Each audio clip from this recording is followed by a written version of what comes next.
Após a morte de Josué, o povo de Israel entrou em um dos períodos mais instáveis de sua história, o tempo dos juízes. Esse período, que durou aproximadamente 300 anos, foi marcado por um ciclo repetitivo de desobediência, opressão e libertação. O texto de Juízes capítulo 2, versículos 16 ao 19, descreve esse ciclo de maneira clara. O povo se afastava do Senhor, caía em idolatria. Deus permitia que fossem oprimidos por inimigos, então levantava juízes para libertá-los, mas logo após a morte desses líderes, voltavam a pecar. Era um tempo em que não havia unidade nacional. Cada tribo seguia seu próprio caminho, e como diz o versículo-chave de todo o livro, naqueles dias não havia rei em Israel. Cada o fazia o que parecia reto aos seus olhos. Juízes capítulo 21, versículo 25. Nesse contexto, a religião também estava enfraquecida. O tabernáculo, que deveria ser o centro da adoração a Deus, em Siló, já não era respeitado como antes. Os sacerdotes tinham um papel central na mediação entre Deus e o povo, mas mesmo eles sofriam pressão do ambiente de decadência espiritual. É nesse cenário que surge a figura de Eli, que acumulava duas funções importantíssimas. Ele era sumo sacerdote e também juiz de Israel. A combinação desses dois papéis fazia de Eli uma liderança única e centralizada. Como sumo sacerdote, ele era o responsável por conduzir o culto e garantir a santidade do serviço ao Senhor. Como juiz, exercia a autoridade civil e espiritual sobre o povo, julgando causas e mantendo a ordem. Eli aparece pela primeira vez em 1º livro de Samuel, capítulo 1, quando a Bíblia narra a história de Ana, uma mulher estéril que clamava diante do Senhor por um filho. É interessante observar que Eli, ao ver Ana orando em silêncio, pensou que ela estivesse embriagada, revelando talvez o quanto o ambiente espiritual já estava contaminado naquela época. No entanto, após compreender a situação, ele profetizou a resposta de Deus e Ana concebeu a Samuel.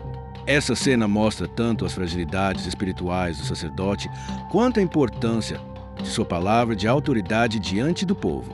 Como juiz, Eli manteve uma certa estabilidade em Israel durante parte de sua vida. O texto bíblico sugere que ele era respeitado, mas também aponta que havia problemas em sua liderança, especialmente dentro de sua própria casa. Mesmo assim, até aquele momento, Eli era a principal referência religiosa e política de Israel. Sua posição era estratégica. Como líder espiritual, deveria ser exemplo de consagração. Como juiz, deveria ser símbolo de justiça.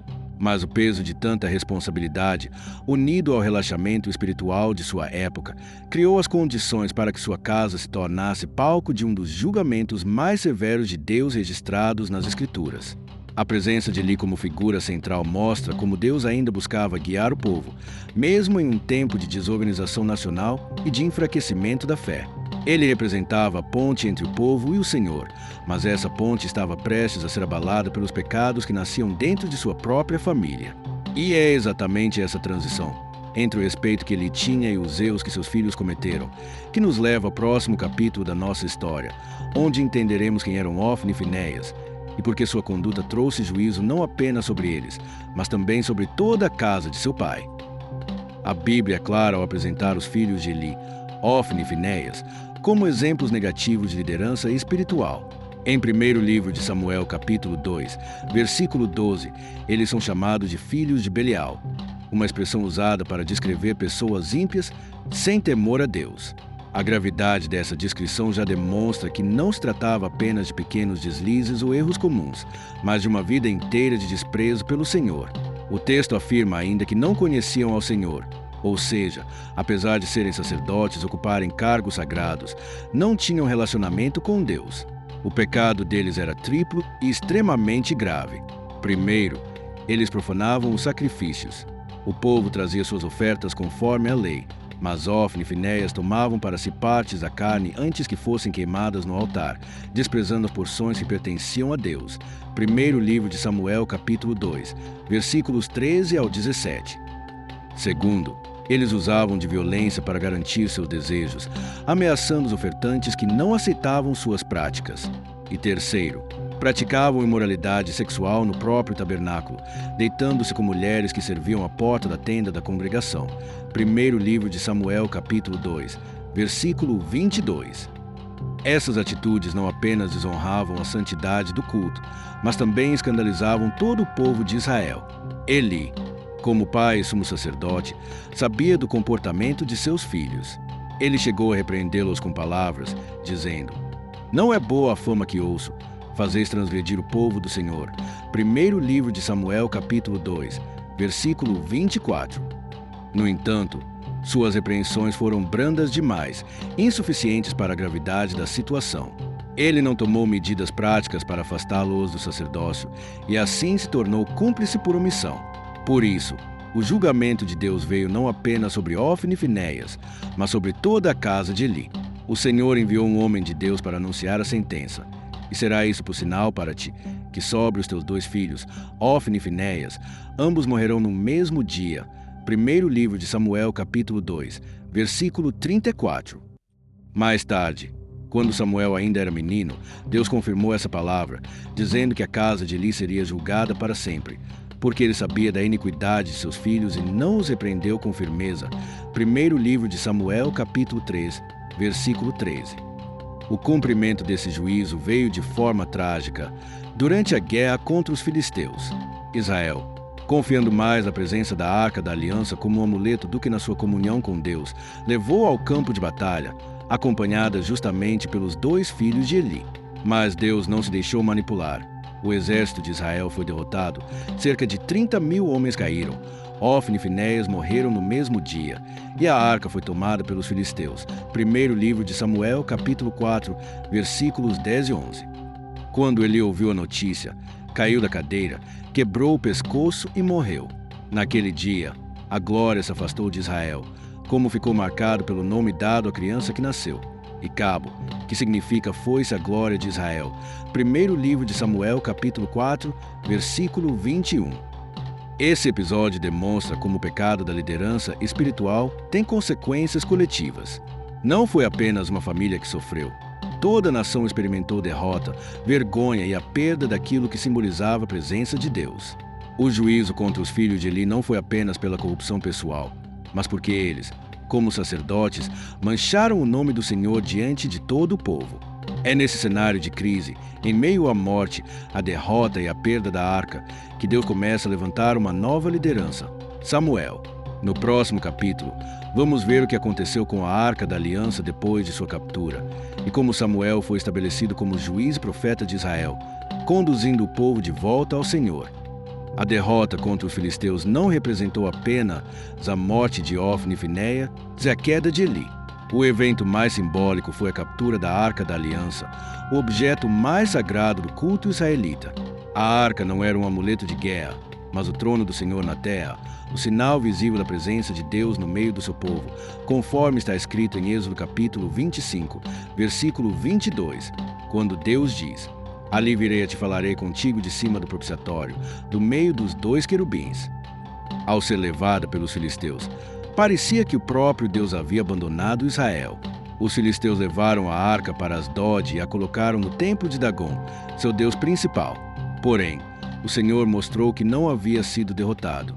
A Bíblia relata que, no dia seguinte, a estátua de Dagon estava caída diante da arca.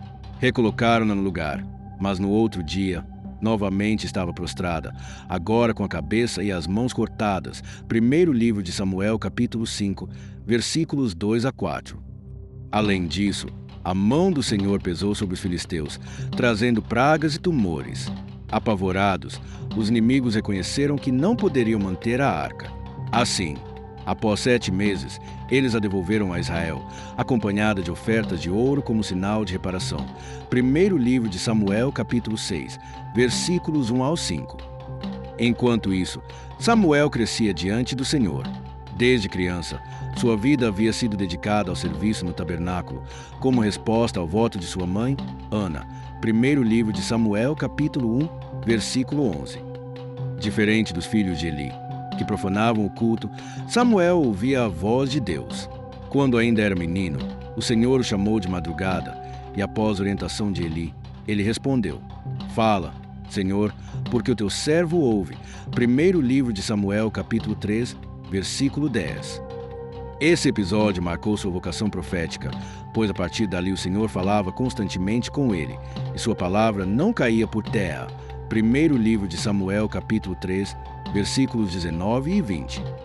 Com a morte de Eli e de seus filhos, e diante da necessidade de liderança, Samuel foi se tornando a principal referência espiritual de Israel. Diferente de Eli, que fracassou ao corrigir sua casa, Samuel se destacou como profeta e juiz. Durante o período em que a arca permaneceu em Kiriat-Jearim, Samuel convocou o povo ao arrependimento. Ele disse: Se de todo o vosso coração vos converterdes ao Senhor, tirai dentre vós os deuses estranhos e os astarotes, e preparai o vosso coração ao Senhor. Servi a Ele só, e vos livrará da mão dos filisteus. Primeiro livro de Samuel, capítulo 7, versículo 3. O povo atendeu, abandonou os ídolos e se reuniu em Mispa. Ali, Samuel intercedeu pelo povo, oferecendo sacrifício, clamando ao Senhor. Quando os filisteus vieram contra Israel novamente, o Senhor trovejou com grande estrondo, confundindo os inimigos, e os israelitas os derrotaram. Primeiro livro de Samuel, capítulo 7, versículos 9 a 11. Em memória dessa vitória, Samuel ergueu uma pedra e a chamou Ebenezer, que significa até aqui nos ajudou o Senhor. Primeiro livro de Samuel, capítulo 7, versículo 12. Assim, Samuel consolidou sua posição como juiz de Israel. Ele percorria diversas cidades julgando o povo, sempre retornando a Ramá, onde construíram o altar ao Senhor. Primeiro livro de Samuel, capítulo 7, versículos 15 a 17. Era um tempo de restauração espiritual e de vitória, em contraste direto com o caos e a derrota que haviam marcado os últimos dias de Eli. Mas como a Bíblia não esconde as fraquezas de seus personagens, logo veremos que até mesmo a liderança de Samuel seria manchada pelo comportamento de seus próprios filhos. E é exatamente isso que vamos explorar no próximo capítulo. Quem eram esses filhos? Por que se tornaram juízes? E como suas atitudes erradas abriram caminho para um novo momento decisivo na história de Israel. Depois de anos de liderança fiel e dedicada ao Senhor, Samuel já estava idoso. Como muitos líderes da época, buscou preparar uma sucessão. A Bíblia relata em primeiro livro de Samuel, capítulo 8, versículos 1 e 2, que Samuel constituiu seus filhos como juízes sobre Israel. O primogênito se chamava Joel e o segundo, Abias, e ambos julgavam em Berseba, cidade localizada no extremo sul do território de Israel. A escolha deles tinha, aparentemente, um propósito prático: garantir continuidade no governo e manter a justiça sobre o povo, já que Samuel não poderia mais percorrer todas as cidades como antes. Contudo, a narrativa bíblica não demora a mostrar a fragilidade dessa decisão. O versículo 3 é direto: Porém seus filhos não andaram pelos caminhos dele, antes se inclinaram à avareza e aceitaram subornos e perverteram o direito. Aqui encontramos 3 acusações graves. Primeiro, eles eram dominados pela avareza, ou seja, tinham um coração voltado ao ganho material, diferente de Samuel, que havia servido ao povo com dedicação e desapego. Segundo, aceitavam suborno, distorcendo a justiça em favor de quem pagasse mais, algo condenado repetidas vezes na lei de Moisés, como em Êxodo capítulo 23, versículo 8, onde está escrito: Também suborno não tomarás, porque o suborno cega os que têm vista e perverte as palavras dos justos. Terceiro, eles pervertiam o direito, o que significa que suas decisões judiciais não eram baseadas na verdade ou na lei de Deus, mas em interesses pessoais. Essa situação trouxe grande descontentamento entre os anciãos de Israel. Ao contrário do dias de Eli, em que o povo sofria silenciosamente com a corrupção sacerdotal, agora eles foram diretamente até Samuel, em Ramá, e expuseram sua queixa. Eis que já estás velho, e teus filhos não andam pelos teus caminhos. Constitui-nos, pois, agora um rei sobre nós, para que nos julgue, como tem todas as nações. Primeiro livro de Samuel, capítulo 8, versículo 5. É impressionante perceber como o mau testemunho dos filhos de Samuel serviu de gatilho para um dos momentos mais decisivos da história de Israel, a transição da teocracia, onde Deus governava por meio dos juízes, para a monarquia, onde um rei humano passaria a reinar. É importante destacar que os filhos de Samuel não são descritos como idólatras, como eram os filhos de Eli. Eles não profanaram o culto, nem cometeram imoralidades no tabernáculo. Seus pecados estavam relacionados à corrupção no exercício da justiça civil, usando seu cargo para benefício próprio. Isso não diminui a gravidade de suas ações, mas mostra que havia uma diferença de natureza entre os erros das duas famílias. Ainda assim, suas falhas tiveram um impacto coletivo, pois o povo perdeu a confiança no modelo dos juízes e exigiu uma nova forma de governo. Samuel ficou profundamente desgostoso com o pedido de Israel. Ele sabia que a motivação do povo ia além da corrupção de seus filhos. Eles queriam ser como as outras nações, rejeitando a singularidade de serem governados diretamente pelo Senhor. O próprio Deus confirmou isso a Samuel. Não te rejeitaram a ti, antes a mim me rejeitaram, para eu não reinar sobre eles. Primeiro livro de Samuel, capítulo 8, versículo 7. A crise causada pela conduta dos filhos de Samuel não terminou apenas em uma questão familiar. Tornou-se um marco profético e histórico na relação entre Deus e seu povo. Portanto, o erro dos filhos de Samuel teve um peso nacional. Não a destruição imediata de sua linhagem, como aconteceu com Eli, mas a abertura de caminho para a instalação da monarquia em Israel, com todas as consequências que isso traria no futuro. No próximo capítulo, vamos entender a diferença entre os filhos de Eli e os de Samuel, e entre os próprios líderes, Eli e Samuel. Será nesse ponto que responderemos a pergunta central: por que os filhos de Samuel não receberam o mesmo castigo que os filhos de Eli? Chegamos ao ponto central desta reflexão. Por que os filhos de Samuel, mesmo andando em caminho de corrupção, não receberam o mesmo castigo severo que caiu sobre os filhos de Eli? Para compreender essa questão, precisamos observar tanto as diferenças entre os filhos de cada um, quanto o papel de seus pais diante das falhas. Primeiro, olhemos para os filhos de Eli. Ofni e Finéias não apenas cometeram pecados pessoais, mas profanaram diretamente o culto do Senhor. Eles desonravam os sacrifícios, tratavam a oferta do povo com desprezo e se entregavam à imoralidade sexual dentro do próprio tabernáculo. Primeiro livro de Samuel, capítulo 2, versículos 12 ao 22.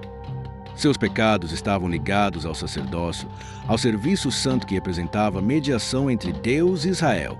Isso tornava suas ações ainda mais graves, porque manchavam a própria adoração a Deus. Além disso, Eli, mesmo ciente da gravidade da situação, não exerceu disciplina firme. Ele repreendeu os filhos com palavras, mas não tomou medidas práticas para afastá-los do serviço sacerdotal.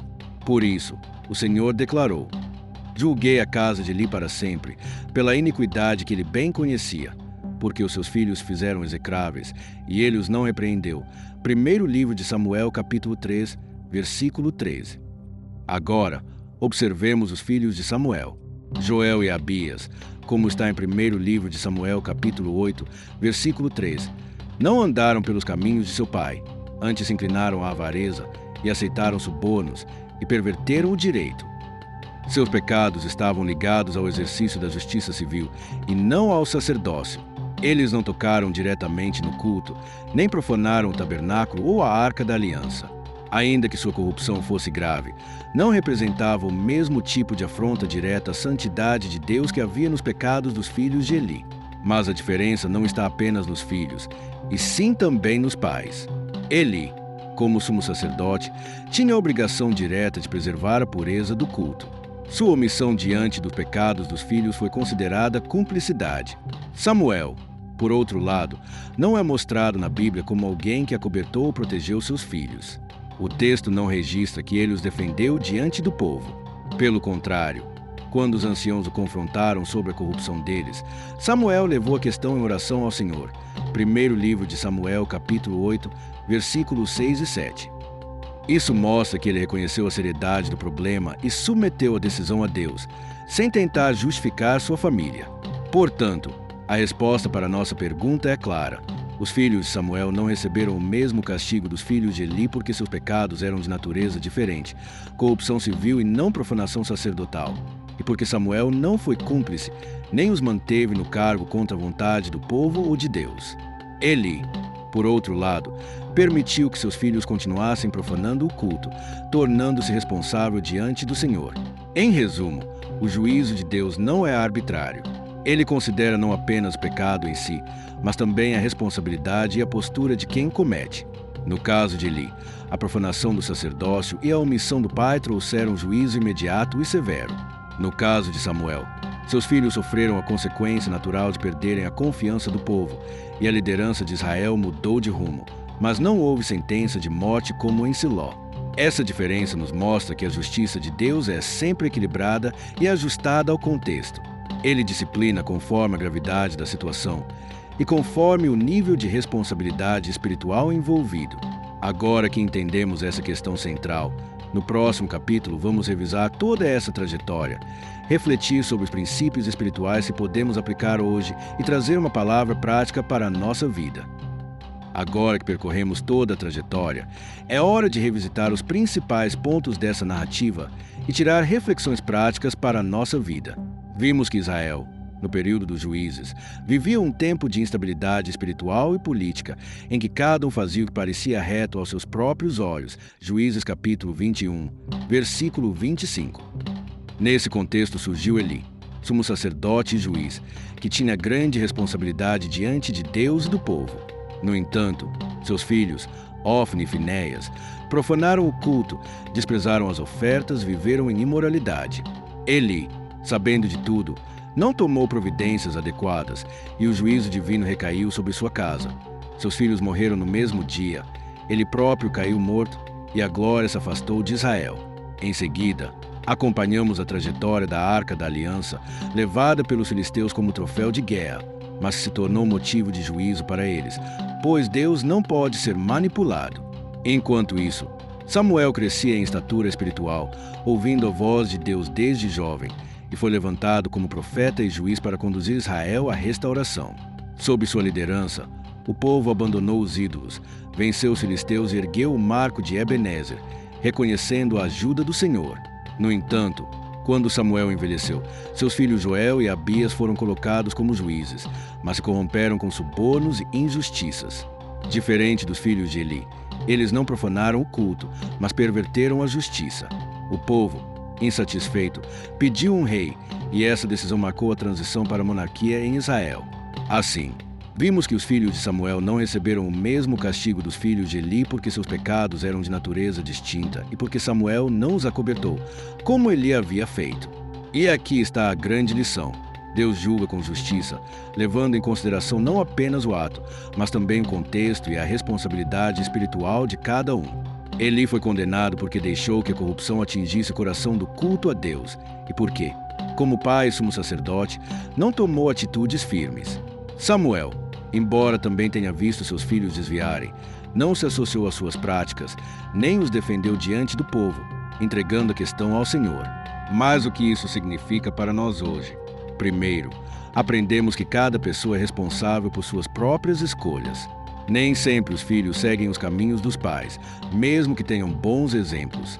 Isso deve nos levar a orar pela nossa família, mas também a compreender que cada um dará contas de si diante de Deus. Ezequiel capítulo 18, versículo 20. Segundo, vemos que a liderança espiritual exige coragem para tomar decisões difíceis. Eli falhou porque quis evitar o confronto. Samuel acertou porque levou a situação diante de Deus. Em nossos dias, isso nos lembra que não podemos usar o nome de Deus como fachada para interesses pessoais, nem pensar que o serviço religioso substitui a santidade de vida. A integridade no culto, no trabalho, na família e em todas as áreas deve ser prioridade. Também aprendemos que a disciplina e a correção fazem parte do amor de Deus. Ele não ignora o pecado, mas trata cada caso de acordo com a responsabilidade e a gravidade da situação. E por fim, a maior reflexão. Será que temos sido como Eli, tolerando pecados ao nosso redor, fechando os olhos para aquilo que deveria ser confrontado? Ou como Samuel, que, mesmo com falhas familiares, manteve sua fidelidade diante de Deus e conduziu o povo ao arrependimento? A palavra nos chama a uma postura firme e sincera, porque a glória de Deus não habita onde a negligência é espiritual. Quero agora falar com você, que me acompanhou até aqui. Qual das histórias mais falou ao seu coração? A queda de Eli ou a fidelidade de Samuel? Escreva nos comentários a sua reflexão, porque ela pode edificar outras pessoas também. Se esse conteúdo foi importante para a sua vida espiritual, compartilhe esse vídeo com seus amigos e familiares. E não se esqueça, inscreva-se no canal e ative o sininho para receber os próximos estudos. Juntos, vamos mergulhar ainda mais fundo na palavra e aprender com os exemplos da Bíblia, para que possamos viver de maneira sábia e fiel nos dias de hoje. Assim como Samuel ergueu Ebenezer e declarou: Até aqui nos ajudou o Senhor. Primeiro livro de Samuel, capítulo 7, versículo 12. Que nós também possamos olhar para a nossa vida e reconhecer a mão de Deus nos sustentando, nos corrigindo e nos conduzindo no caminho certo. Porque, em todas as épocas, o Senhor continua sendo justo, santo e digno de toda a nossa obediência.